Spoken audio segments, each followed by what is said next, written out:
اور جب روم کے پلہ بھاری ہونے کی خبر آتی تھی تو مسلمان خوش ہوتے تھے، کیونکہ عیسائی ہونے کی وجہ سے، اہل کتاب ہونے کی وجہ سے وہ مسلمانوں کے قریب تھے، تو یہ آپس میں مقابلہ بازی چلتی رہتی تھی، اور مشرک اور مسلمان یہ آپس میں اس اعتبار سے مقابلہ کرتے رہتے تھے۔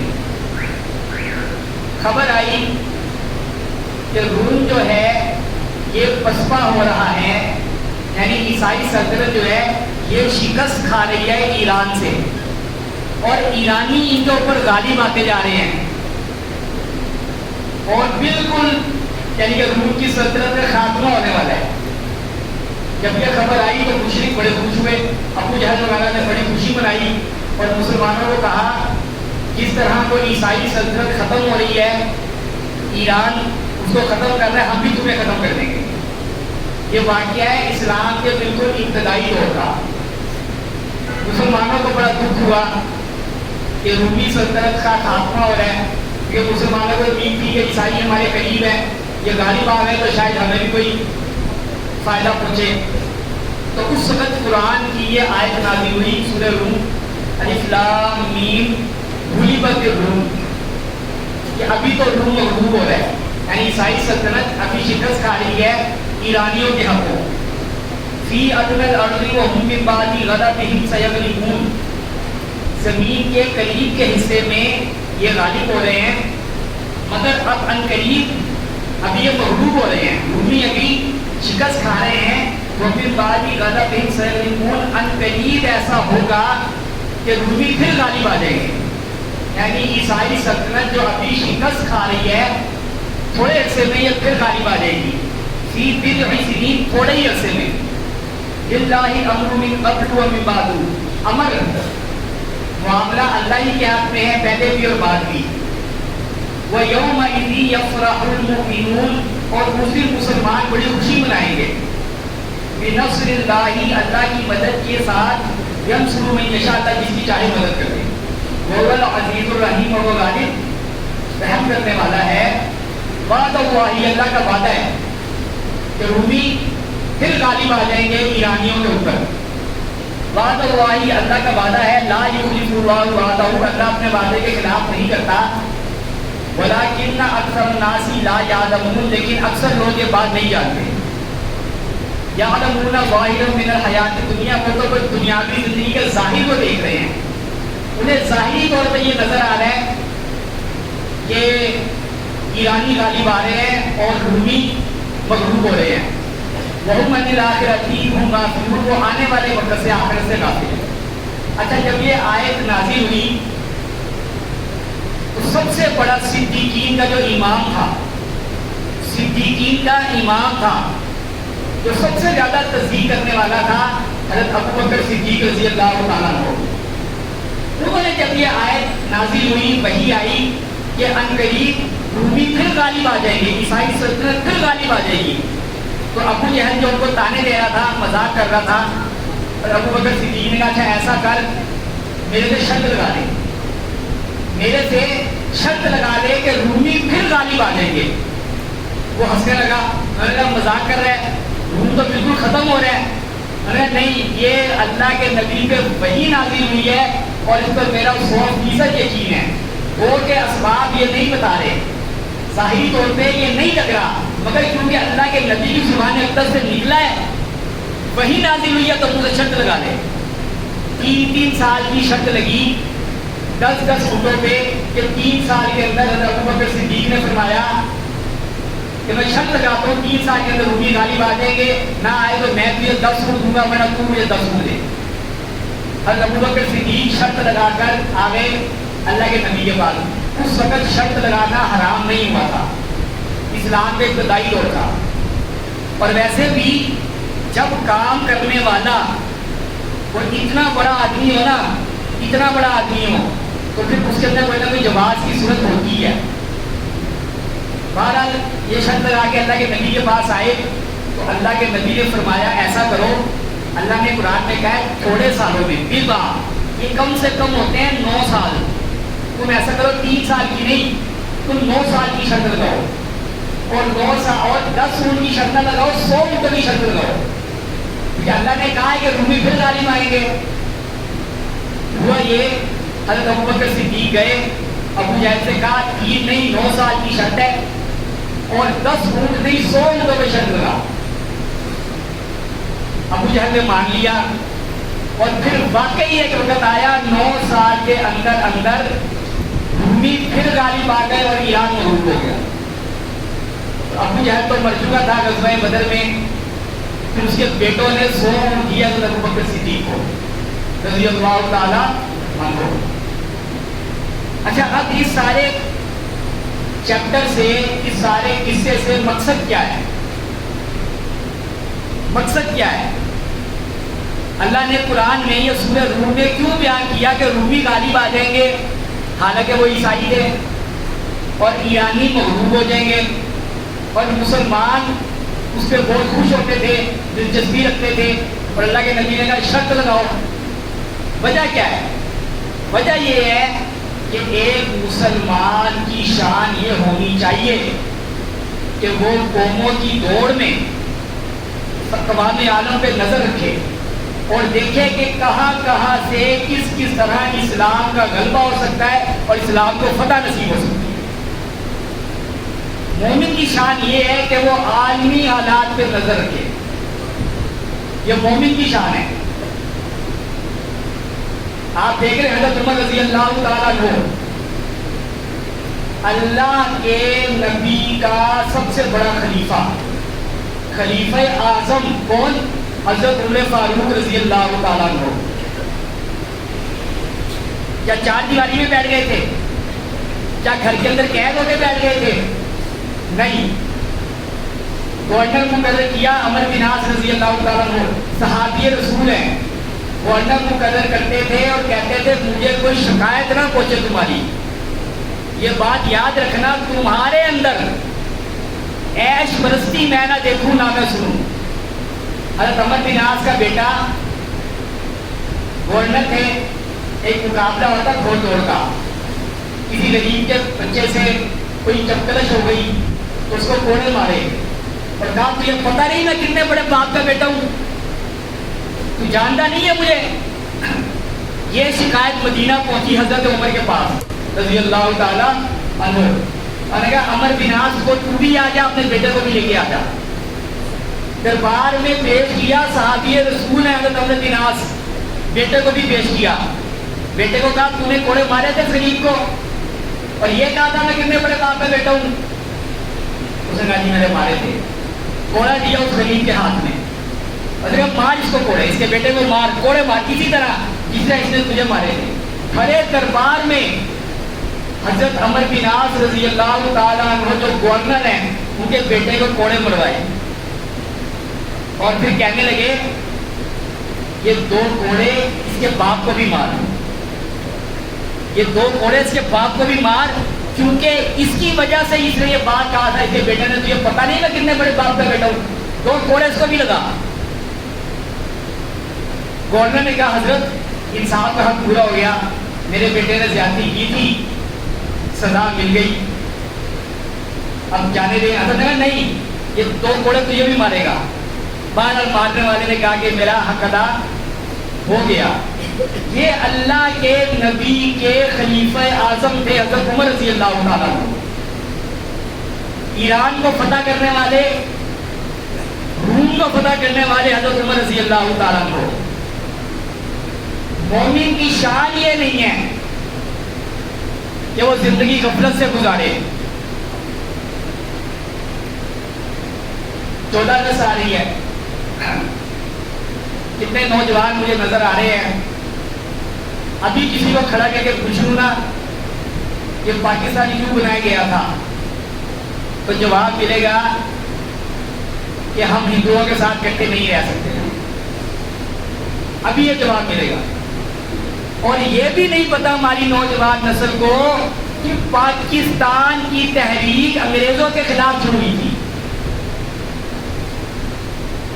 شاہ ولی اللہ رحمۃ اللہ علیہ کے بیٹے شاہ عبدالعزیز نے جب فتویٰ دیا کہ اب ہندوستان کے اندر جہاد فرض ہو چکا ہے, ایسٹ انڈیا کمپنی جو بظاہر یہ کہتی ہے کہ ہم تجارت کرنے آئے ہیں. مغل بادشاہ تو ٹمی کی صورت اختیار کر گیا ہے, اصل حکومت ایسٹ انڈیا کمپنی چلا رہی ہے. لہذا انگریزوں کے قبضے کے بعد اب مسلمانوں کے اوپر جہاد فرض ہو چکا ہے. یہاں سے تحریک پاکستان کا آغاز ہوا تھا. مرحلے یہ خطہ, یہ تاریخ بڑا خوشک مضمون ہے. پتہ نہیں اتنی جلدی کی کتابیں تاریخ کیسے چھاپ لیتے ہیں اور پڑھنے والے کیسے پڑھ لیتے ہیں. مرحلے آئے, احمد شاہ ابدالی کا حملہ, نادر شاہ کا حملہ, سلطان محمود غزنوی کا حملہ اور حملوں پہ حملے, رنجیت سنگھ کا حملہ. ان ساری تحریکوں میں ہماری نوجوان نسل کے لیے رول ماڈل کون ہے؟ وہ جہاد جو 1857 میں انگریزوں کے خلاف ہوا تھا, وہ ہمارے لیے رول ماڈل ہے. ہم نے سکھوں کو گردوارہ بنا کے دیا, ہمیں پتہ ہی نہیں رنجیت سنگھ نے جو لوٹ مار کی. حضرت مولانا طاری جمیل صاحب معروف شخصیت ہیں, ایک بیان میں فرمانے لگے کہ میں انڈیا کا سفر کر رہا تھا تو ٹرین میں ایک عورت بیٹھی تھی. مجھے کہنے لگی, بیٹا تم کوئی مسلمانوں کے مذہبی پیشوا معلوم ہوتے ہو؟ تو میں نے کہا جی اماں جی, میں حیثیت میں مدرس پاس کرتا ہوں. میں نے کہا بیٹا 1857 کی جنگ آزادی کے بعد جب ہنگامے پیدل طے شروع ہو گئے, اس کے بعد چلتے چلتے یہ سلسلہ طویل ہوا 1947 تک. تو کہنے لگی بیٹا اس ہنگامے میں سکھ مجھے اٹھا کے لے گئے تھے, میں مسلمانوں کے گھرانے کی اولاد ہوں اور تم گواہ رہنا گو کہ میں سکھوں کے گھر میں ہوں, ان کے بچے پیدا کر رہی ہوں, مگر میں آج بھی کلمے کے اوپر جان دیتی ہوں, میں آج بھی مسلمان ہوں, تم گواہ رہنا. یہ مولوی جو ہے نا بڑے دیہاتی قسم کے ہوتے ہیں, کھیت قسم کے مولوی ہوتے ہیں نا. یہ آپ کو پتا ہوگا چند سال پہلے یہ بادشاہی مسجد ہے نا, اس کی سیڑھیوں کے دائیں طرف رنجیت سنگھ کا ایک مجسمہ نصب کیا گیا. پیتل کا مجسمہ تھا جس کے اوپر رنجیت سنگھ گھوڑے میں بیٹھا ہوا ہے, اور یہ پتہ نہیں وہ کس کی کارروائی تھی. یہ وہ رنجیت سنگھ ہے جس نے اسی بادشاہی مسجد میں گھوڑوں کا استقبال بنایا تھا. اسی کے مقابلے میں جان دیتے ہوئے سید احمد شہید نے جان دی تھی. وہ ایک ویڈیو وائرل ہوئی, اب ہمیں بھی پتا چلا کہ نصب ہوا ہے, تھوڑی سی آواز بھی اٹھی, مگر اب مسلمانوں میں وہ جذبہ حریت نظر نہیں آتا. ایک مدرسے کا غریب طالب علم دبلا پتلا سا نہتا, وہ گیا اور جا کے لاتے اور گھوسے مار کے اس پیپو مجسمے کو گرانے لگا. وہ ویڈیو وائرل ہوئی, میرے پاس بھی آئی, میں بھی دل میں مسکرایا. میں کہ بیچارہ غریب طالب علم, اس کے بعد پتہ نہیں کھانے کے لیے پیسہ بھی ہے یا نہیں ہے, پتہ نہیں کس طرح کرایہ دلا کے پہنچا, مگر اس نے وہ مجسمہ وہاں نہیں جانے دیا. یہ کام کرنے والا تھا آپ کا, جو ایک غریب طالب علم نے کیا. تحریکیں ساری چلی ہیں, کفر کی تحریکیں بھی چلی ہیں, اسلام کی بھی چلی ہیں, اور یاد رکھیں یہ تحریکیں بے فائدہ نہیں ہوئی. 1857 کی جنگ آزادی بظاہر ناکام ہو گئی, ٹیپو سلطان نے جان دے دی, بظاہر ناکام ہو گیا, مگر اس کا وہ جذبہ آگے سینہ در سینہ سینہ در سینہ منتقل ہوتا تھا. آج جب ہم ٹیپو سلطان کا نام لیتے ہیں, ایک جذبہ حریت ہمارے اندر پیدا ہوتا ہے. مجھے بتائیں کسی فلسفی کا یہ قول ہو, کسی فلسفی نے یہ کہا ہو کہ شیر کی ایک دن کی زندگی گیدڑ کی 100 سالہ زندگی سے بہتر ہے. کسی مائی کے لال کا یہ مقولہ ہے سوائے ٹیپو سلطان کے؟ جیسے لڑتے میں انگریزوں کے خلاف جان دے دی. کہتے ہیں انگریز عورتیں اپنے بچوں کو ڈراتی تھی, ٹیپو سلطان آ جائے گا, یہ مقام تھا اس کا. بظاہر وہ ساری تحریکیں ناکام ہو گئی, مگر حقیقت میں ناکام نہیں. حضرت شاہ عبدالعزیز محدث دہلوی نے فرمایا اب جہاد فرض ہو گیا ہے. قافلہ چلا, بالا کوٹ میں شہادت دی سکھوں کے خلاف لڑتے ہوئے. جن جن علاقوں سے حضرت سید احمد شہید گزرے وہاں آج تک اتنے سو سال گزرنے کے بعد بھی مذہبی اقدار وہاں نظر آتے ہیں، ان کی اولادوں میں نظر آتا ہے۔ جو ہمارے پٹھان بھائی ہیں نا، یہ جو پٹھان قوم ہے، بالخصوص ان کے علاقوں سے، پشاور سے، یہاں سے حضرت سید احمد شہید کا قافلہ گزرا تھا انگریزوں کے خلاف جہاد کرنے کے لیے، وہاں آج بھی ان کے اندر مذہبی جذبات ہم سے بہت زیادہ ہیں۔ بڑے بڑے اچھے لوگ ہر قوم میں آئے ہیں، مگر آج بھی پٹھانوں کے اندر جو مذہبی غیرت نظر آتی ہے وہ حضرت سید احمد شہید کے اسی دورے کی برکت ہے۔ تو یہ نہیں ہے کہ ہم ناکام ہو گئے ہیں، یہ پاکستان جو بنا ہے ایسے ہی نہیں بنا۔ ایک اور بڑا نام تحریک آزادی ہند کا حضرت سید عطا اللہ شاہ بخاری رحمۃ اللہ علیہ، ساری زندگی فقر و فاقہ، بے سر و سامانی، اور بس ایک ہی کاج ہے، اسی طرح اللہ کا کلمہ بلند ہو جائے، اسی طرح اللہ کا کلمہ بلند ہو جائے۔ وہ پھر انگریزوں کے اندر ایک بات ہے کہ ان کی عقل بڑی روشن ہے، انگریزوں کی عقل بڑی روشن ہے اور ہمارے پاس یہ کم ہے۔ انگریزوں نے مرزا غلام احمد قادیانی کو کھڑا کیا، مرزا غلام احمد قادیانی کو کھڑا کیا، علماء سمجھ گئے کہ اب یہ انگریزوں کا ایک اور ڈاؤٹ آ گیا۔ سید عطا اللہ شاہ بخاری کا لطیفہ سنا دیتا ہوں۔ سید عطا اللہ شاہ بخاری نے جماعت بنائی قادیانیوں کے خلاف، مجلس تحفظ ختم نبوت، اور پورے ملک کا دورہ کیا۔ لاہور کے ایک بہت بڑے اسکالر، بہت بڑی مذہبی جماعت کے رہنما، میں ان کا نام نہیں لیتا کہ حکمت کی وجہ سے، شاہ صاحب ان کے پاس گئے اور کہنے لگے میں نے جماعت بنائی ہے قادیانیوں کے رد میں، مجلس ختم نبوت، تو آپ بھی میرا ساتھ دیں اس جماعت کے اندر۔ تو جو مذہبی لیڈر تھے، بڑے ان کی جماعت تھی، انہوں نے کہا اچھا میں نا سوچ کے آپ کو جواب دوں گا۔ جب 2 دن بعد شاہ صاحب پھر گئے تو کہنے لگے کہ بات یہ ہے کہ میری تو اپنی جماعت ہے، لہذا میں نا آپ کا ساتھ نہیں دے سکتا، ہم خود ہی اسی کا سے کام کر رہے ہیں۔ تو حضرت شاہ صاحب تھوڑے سے ناراض ہوئے اور کہنے لگے مولانا آپ ہمیں جماعتوں کا کیا سنا رہے ہیں؟ ہم نے کتنی ہی جماعتیں بنائی اور ختم کر دی، ہر دور میں کسی قابل آدمی کے گرد کچھ پاگل اکٹھے ہو جاتے ہیں اور جماعت بن جاتی ہے۔ جماعت کا کیا ہے؟ یہ تو بنتی رہتی ہے، ٹوٹتی رہتی ہے۔ حضرت شاہ صاحب کا ایک ایک جملہ سونے کے پانی سے لکھنے کے قابل ہے۔ تو بڑے لطیفے کہ میں نے آپ کو بات سنا ہے، شاہ صاحب بہت بڑے خطیب ہیں ہندوستان کے، یہ سارے بڑے نام ہیں جنہوں نے اس تحریک کے اندر اپنا حصہ ڈالا۔ آج ہم نے ان سب کو یاد کرنا ہے۔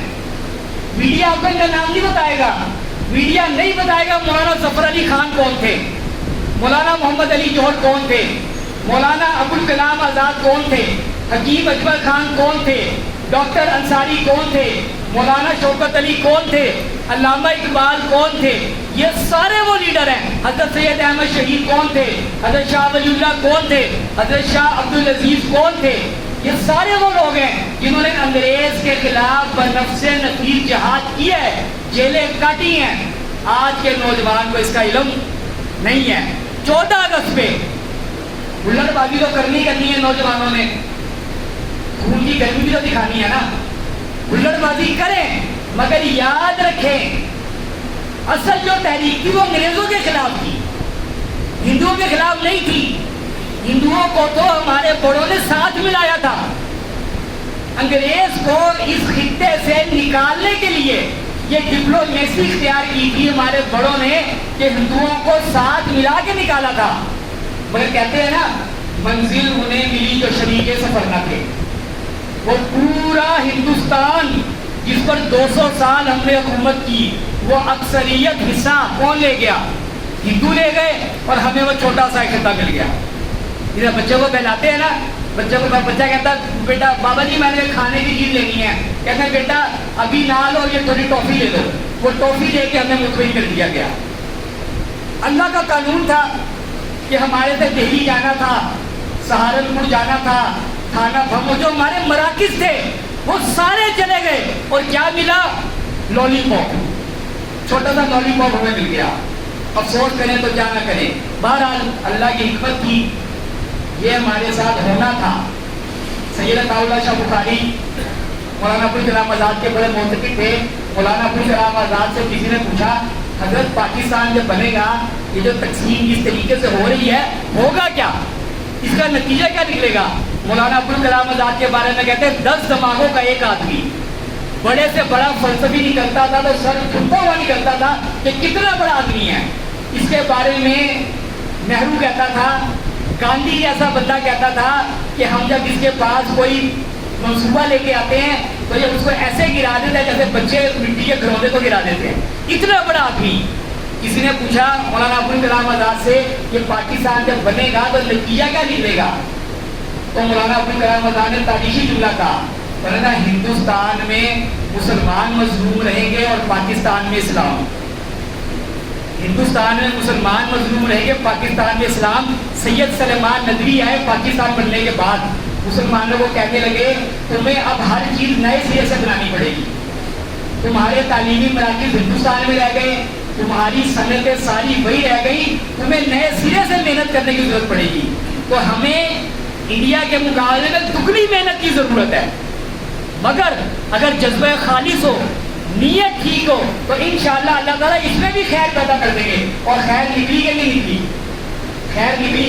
آپ نے سنا ایک بل پاس ہوا ہے کہ جو بھی صحابہ کی، اہل بیت کی توہین کرے گا اس کو عمر قید کی سزا ملے گی. یہ بل الحمدللہ پاس ہوا ہے 2-3 دن پہلے. تو آج اللہ نے اسی میں سے خیر نکال دی. خیر نکالی کہ نہیں نکالی؟ سارے اس پہ مسلمان مبارکباد کے مستحق ہیں. اور جو منافق ہماری صفوں میں گھسے ہوئے ہیں وہ بڑے تڑپ رہے ہیں، وہ منافق بڑے تڑپ رہے ہیں. مگر الحمدللہ اسی پارلیمنٹ سے یہ بل پاس ہوا ہے کہ جو صحابہ کی یا اہل بیت کی توہین کرے گا وہ قابل تعزیر جرم ہے، اس کو سزا ملے گی. اللہ اس کے اثرات برکت سارے ملک کو نصیب فرمائے. الحمدللہ.